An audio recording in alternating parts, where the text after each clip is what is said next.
ಶ್ರೀಕೃಷ್ಣನಿಗೆ ಜಾಗ ಬಿಟ್ಟುಕೊಟ್ಟಿದ್ದ ಪರಮಶಿವ. ಇಲ್ಲಿದೆ ಗುರುವಾಯೂರು ದೇವಾಲಯದ ಇತಿಹಾಸ ಮತ್ತು ರಹಸ್ಯ. ಭಾರತದಲ್ಲಿರುವ ಅತ್ಯಂತ ಪ್ರಸಿದ್ಧ ಹಾಗೂ ಪವಿತ್ರವಾದ ಪುಣ್ಯಕ್ಷೇತ್ರಗಳಲ್ಲಿ ಕೇರಳದ ಗುರುವಾಯೂರು ಶ್ರೀಕೃಷ್ಣ ದೇವಾಲಯವು ಒಂದು. ದೇವರ ಸ್ವಂತ ನಾಡು ಎಂದೇ ಕರೆಯಲ್ಪಡುವ ಕೇರಳದ ತ್ರಿಶೂರ್ ಜಿಲ್ಲೆಯಲ್ಲಿರುವ ಈ ಪುರಾತನ ದೇವಾಲಯವನ್ನ ಭೂಲೋಕದ ವೈಕುಂಠ ಹಾಗೂ ದಕ್ಷಿಣ ಭಾರತದ ದ್ವಾರಕೆ ಎಂದು ಭಕ್ತಿ ಭಾವದಿಂದ ಪೂಜಿಸಲಾಗುತ್ತದೆ. ಇಲ್ಲಿ ನೆಲೆಸಿರುವ ಶ್ರೀಕೃಷ್ಣನ ಭಕ್ತರು ಪ್ರೀತಿಯಿಂದ ಗುರುವಾಯೂರಪ್ಪ ಎಂದು ಕರೆಯುತ್ತಾರೆ. ಪ್ರತಿದಿನ ಲಕ್ಷಾಂತರ ಭಕ್ತರು ಈ ದೇವಾಲಯಕ್ಕೆ ಭೇಟಿ ನೀಡಿ ಕೃಷ್ಣನ ದರ್ಶನ ಪಡೆದು ಪುನೀತರಾಗ್ತಾರೆ. ಆದ್ರೆ ಈ ದೇವಾಲಯದ ನಿರ್ಮಾಣದ ಹಿಂದೆ ಒಂದು ಅದ್ಭುತವಾದ ಪೌರಾಣಿಕ ಇತಿಹಾಸ ಹಾಗೂ ಅಚ್ಚರಿಯ ರಹಸ್ಯ ಅಡಗಿದೆ ಎಂಬುದು ಬಹಳಷ್ಟು ಜನರಿಗೆ ತಿಳಿದಿಲ್ಲ.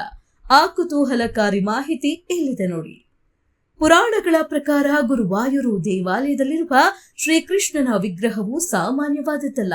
ಇದು ದ್ವಾಪರ ಯುಗದಲ್ಲಿ ಸ್ವತಃ ಶ್ರೀಕೃಷ್ಣನ ತಂದೆ ತಾಯಿಯಾದ ವಸುದೇವ ಮತ್ತು ದೇವಕಿಯರಿಂದ ಪೂಜಿಸಲ್ಪಡುತ್ತಿದ್ದ ಪವಿತ್ರವಾದ ಮೂರ್ತಿಯಾಗಿದೆ. ದ್ವಾಪರ ಯುಗದ ಅಂತ್ಯದಲ್ಲಿ ದ್ವಾರಕಾ ನಗರಿಯು ಸಮುದ್ರದ ಪಾಲಾಗುವ ಸಮಯ ಬಂದಾಗ ಶ್ರೀಕೃಷ್ಣನು ತನ್ನ ಪರಮ ಭಕ್ತನಾದ ಉದ್ಧವನಿಗೆ ಈ ವಿಗ್ರಹವನ್ನು ರಕ್ಷಿಸುವಂತೆ ಸೂಚಿಸುತ್ತಾನೆ. ದ್ವಾರಕೆಯು ಪ್ರವಾಹದಲ್ಲಿ ಮುಳುಗುವಾಗ ಈ ದೈವಿಕ ವಿಗ್ರಹವು ನೀರಿನಲ್ಲಿ ತೇಲುತ್ತಿರುತ್ತದೆ.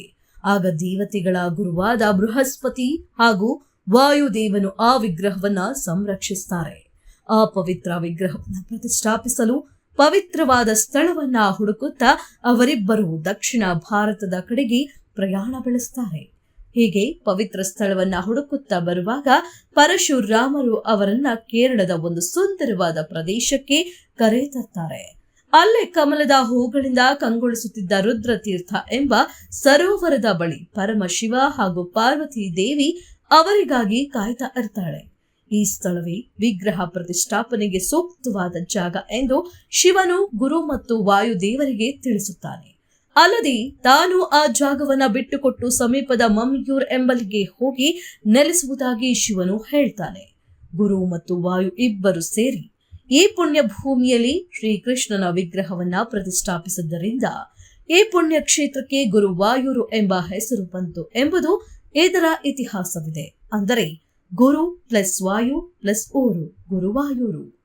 ಇಲ್ಲಿರುವ ಗುರುವಾಯೂರಪ್ಪನ ವಿಗ್ರಹವನ್ನ ಪಾತಾಳ ಅಂಜನ ಎಂಬ ಅಪರೂಪದ ಶಿಲಾ ಮಿಶ್ರಣದಿಂದ ನಿರ್ಮಿಸಲಾಗಿದೆ.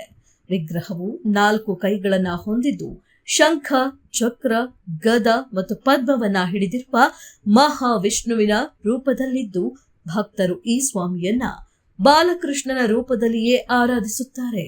ಇಲ್ಲಿಗೆ ಬರುವ ಭಕ್ತರು ಗುರುವಾಯೂರಪ್ಪನ ದರ್ಶನ ಪಡೆದ ನಂತರ ಮಮ್ಮಿಯೂರ್ ಮಹಾದೇವನ ದೇವಸ್ಥಾನಕ್ಕೂ ಭೇಟಿ ನೀಡಿದ್ರೆ ಮಾತ್ರ ತಮ್ಮ ತೀರ್ಥಯಾತ್ರೆ ಸಂಪೂರ್ಣವಾಗುತ್ತದೆ ಎಂಬ ನಂಬಿಕೆ ಇದೆ. ದೇವಾಲಯದಲ್ಲಿ ನಡೆಯುವ ತುಲಾಭಾರ ಸೇವೆ, ಅನ್ನದಾನ ಹಾಗೂ ಆನೆಗಳ ಪೂಜೆ ಇಲ್ಲಿನ ಪ್ರಮುಖ ಆಕರ್ಷಣೆಗಳಾಗಿವೆ. ಒಟ್ಟಿನಲ್ಲಿ ಗುರುವಾಯೂರು ಕೇವಲ ಒಂದು ದೇವಾಲಯವಲ್ಲ, ಅದೊಂದು ಭಕ್ತಿ, ನಂಬಿಕೆ ಹಾಗೂ ಪೌರಾಣಿಕ ಪರಂಪರೆಯ ಜೀವಂತ ಸಾಕ್ಷಿಯಾಗಿದೆ.